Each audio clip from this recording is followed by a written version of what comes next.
Hello, and welcome to the cryptocurrency news channel. Today, this is a recap of the afternoon stream. This is a little late because I went to Dave and Buster's with a couple of friends, and basically I'm doing this recap a little late. But it's a very fast recap.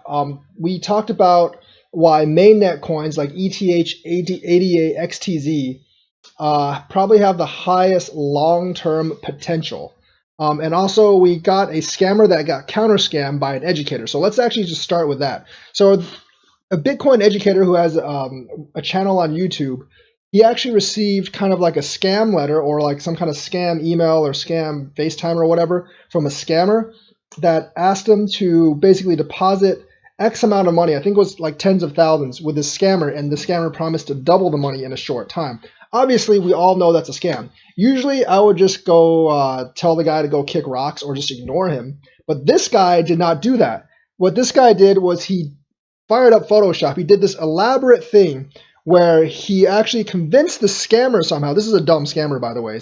He's convinced the scammer somehow to actually deposit $50 to him first, and so he could verify, and also so he could verify, and after he verified, he would give the scammer the money that the scammer was asking for.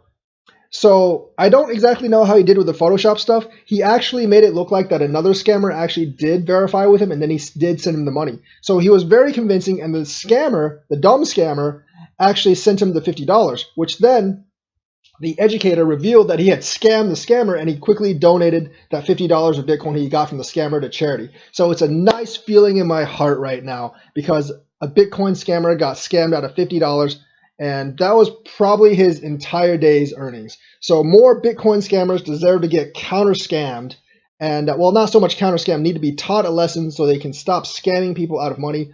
And that $50 that was taken from the scammer is being put to much better use now. So it gives a warm feeling in my heart that the scammer got owned by a Bitcoin educator.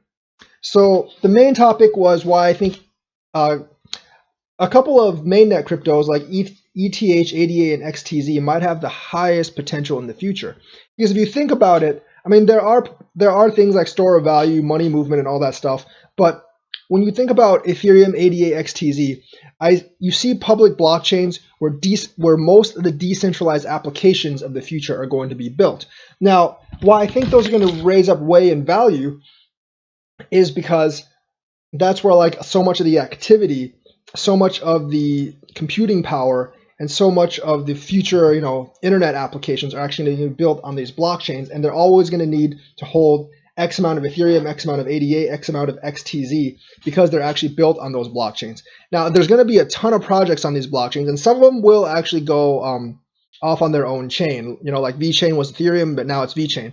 But a lot of these projects like Chainlink and Quant have actually stayed on Ethereum. Now, I keep on mentioning Ethereum because it's the most solid one right now.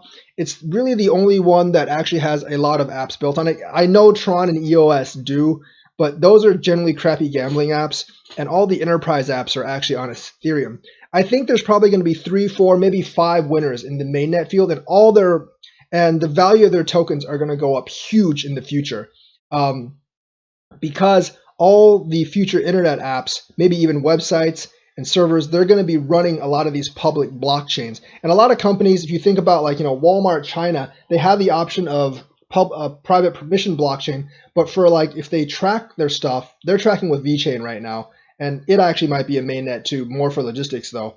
If you think about Walmart China and you want public viewing of your products on the supply chain or something, you have to use a permissionless blockchain, a public ledger. So I think there's going to be a lot of products built on 4 or 5 public mainnets. I don't know which 4 or 5 there are. There might be one that doesn't even exist yet, but I think Ethereum's the most solid one to bet on right now. ADA would be very solid if they actually release something like Shelly later this year, and they actually got a couple of enterprise clients on ADA. Right now, I'm excited about their MOUs, but a lot of their MOUs are on permission ledgers, and they're not interoperable with the permissionless ledger yet, but they might be in the future. So, stuff like ETH ADA XTZ, they have so much potential, but you got to pick the winner, and there's a lot of them out there, and it's really hard to pick any winners right now. Even Ethereum, I'm definitely not 100% sure on. I'm more positive on Ethereum than the others, but even Ethereum, I'm definitely not 100% sure on because the scaling for Ethereum is problematic, and I have to see them changing the proof of stake and that proof of stake change actually working. So that's why I think mainnet coins like ETH, ADA, and XTZ might have the most potential. There's a lot of room for pitfall because there's a lot of competitors out there. But if you're looking for a coin that will actually run a lot of the businesses in the future, you should look at one of these big mainnet coins. So that is the recap for today. Thank you for watching and have a nice day, people.